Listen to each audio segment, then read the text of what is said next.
Hi guys, today I'm gonna continue with the second part of the story I began yesterday, and let's begin. When the display was over, Platt seemed to hesitate. This Bayum was a little anxious, thinking that his customer might be inclined to try elsewhere. But Platt was only looking over his mind the best building sites in Cactus City, trying to select one of which to build a house for his wife to be, who was just then in the dressing room taking off an evening gown of lavender and tulle. Take your time, Mr. Platt, said Disboom. Think it over tonight. You won't find anybody else meet our prices on goods like this. I'm afraid you're having a dull time in New York, Mr. Platt. A young man like you, of course, you miss the society of the ladies. Wouldn't you like a nice young lady to take out to dinner this evening? Miss Asher, now, is very nice young lady. She will make it agreeable, agreeable for you. Why, she doesn't know me, said Platt, wonderingly, wonderly, wonderingly. She doesn't know anything about me. Would she go? I'm not acquired with her. Would she go? Repeated Gisbone with uplifted eyebrows. Sure, she would go. I will introduce you. Sure, she would go. He called Miss Asher loudly. She came, calm and slightly contempt- contemptuous, in her white shirt, waist, and plain black skirt. Mr. Platt would like to would like the pleasure of your company to dinner this evening, said Zesbeum, walking away. Sure, said Miss Asher, looking at the ceiling. I would be much pleased. 911 West 20th Street. What time? Say 7 o'clock. All right, but please don't come ahead of time. I room with a school teacher, and she doesn't allow any gentleman to call in the room. There isn't any parlor, so you will have to wait in the hall. I'll be ready. At 10:30 and 7:30, Platt and Miss Asher sat at the table in the Broadway restaurant. She was dressed in a plain filmy black. Platt didn't know that it was all a part of her day's work. With the un- unobtrusive aid of a good waiter, he managed to order a respectable dinner, minus the usual Broadway preliminaries. Miss Asher flashed upon him a dazzling smile. Mayn't I have something to drink? She asked. Why, certainly, said Platt. Anything you want. A dry martini, she said to the waiter. When it was brought and set before her, Platt reached over and took it away. What is this? He asked. A cocktail, of course. I thought it was some kind of tea you ordered. This is liquor. You can't drink this. What is your first name? To my intimate friends, said Miss Asher freezingly, it's Helen. Listen, Helen, said Platt, le- leaning over the table.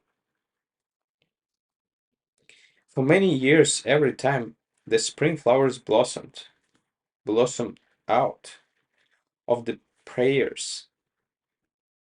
I got to thinking of somebody that I never seen of or heard of. I knew it was you and you the minute I knew it was you the minute I saw you yesterday.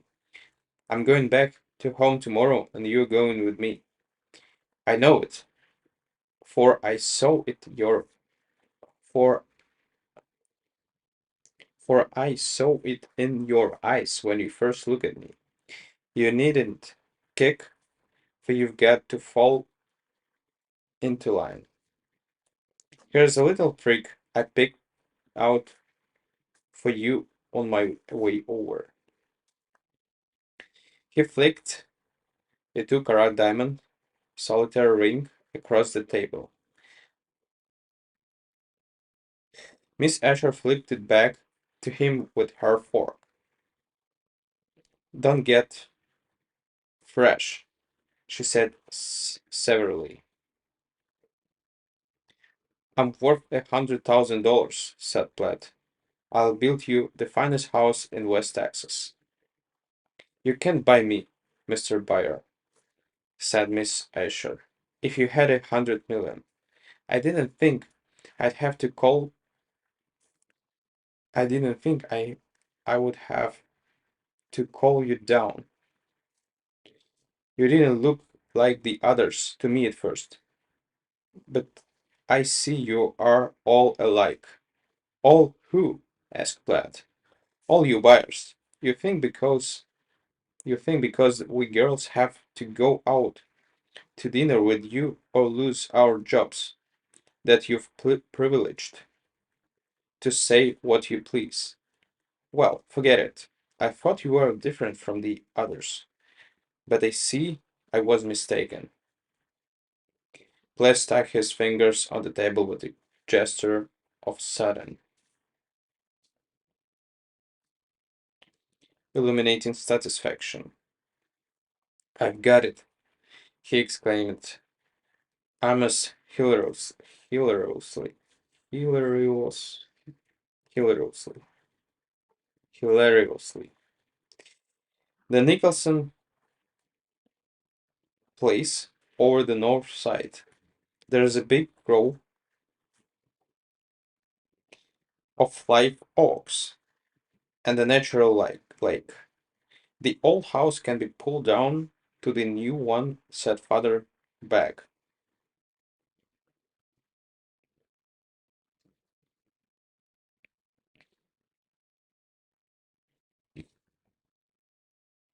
Put out your pipe, said Miss Asher. I'm sorry to wake you up, but you fellows might as well get wise, once for all, to where you stand. I'm supposed to go to dinner with you and help you jolly you along so you will be trade with old Zizi. But don't expect to find me in any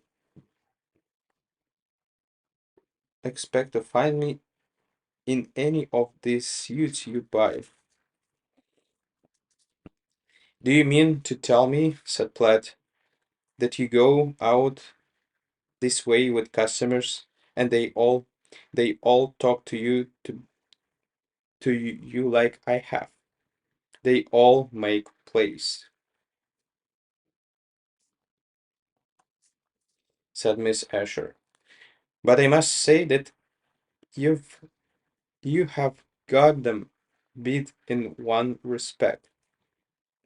They generally talk diamonds while you actually dug one up. How long have you been working, Helen? Got my name, Pat?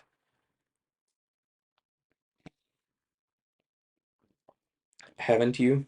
I've been supporting myself for 8 years. I was a cash girl and a rapper, and then a shop girl and until I was grown. And then I got to be a suit model. Mr. Texas man, don't you think a little wine would make this dinner a little less dry? You're not going to drink wine anymore, dear. It's awful to think how.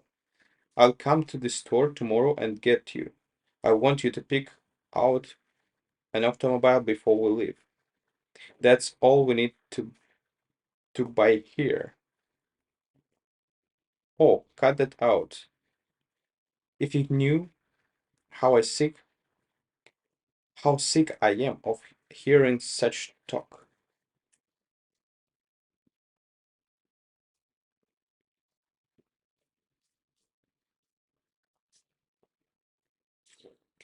After the dinner, they walked down Broadway and came upon Diana's little wooded park. The trees caught Plaid's eye at once, and he must turn along under the winding walk beneath beneath them. The lights shone upon two bright tears in the model's eyes. I don't like that, said Plaid. What's the matter?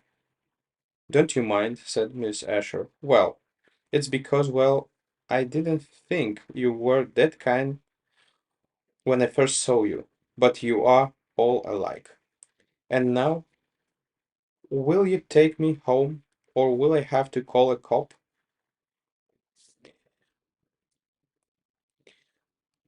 Plaid took her to the door of her boarding house.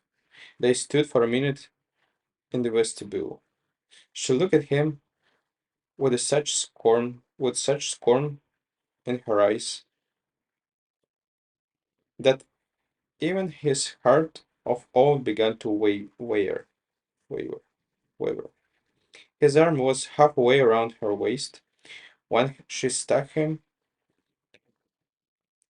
a stinging blow, blow on the face with her open hand. As she stepped back, a ring fell from somewhere and bounded on the tiled floor. Plaid groped for it and found it. Now take your unless now take your useless diamond and go, Mr. Barr, she said. This was the this was the other one, the wedding ring, said the Texan, holding the smooth gold band on the palm of his hand. Miss Asher's eyes blazed upon him in the half darkness. Was that what you meant? Did you? Somebody opened the door from inside the house. Good night, said Platt. I'll see you at the store tomorrow. Miss Asher ran up to her room and shook the school teacher until she sat up in bed, ready to scream fire. Where is it? She cried. That's what it, that's what I know to know, said the model.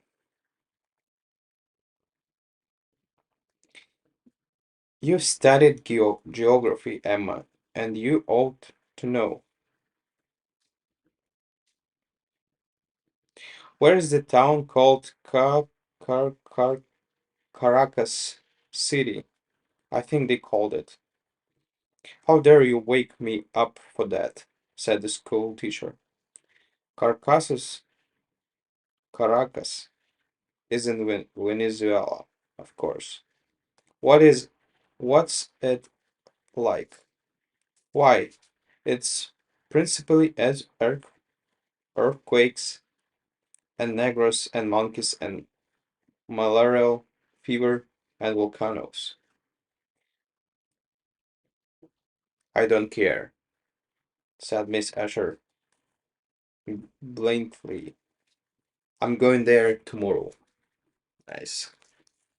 Happy end, of course. Thank you guys for listening to me today and see you tomorrow. Thank you. Bye.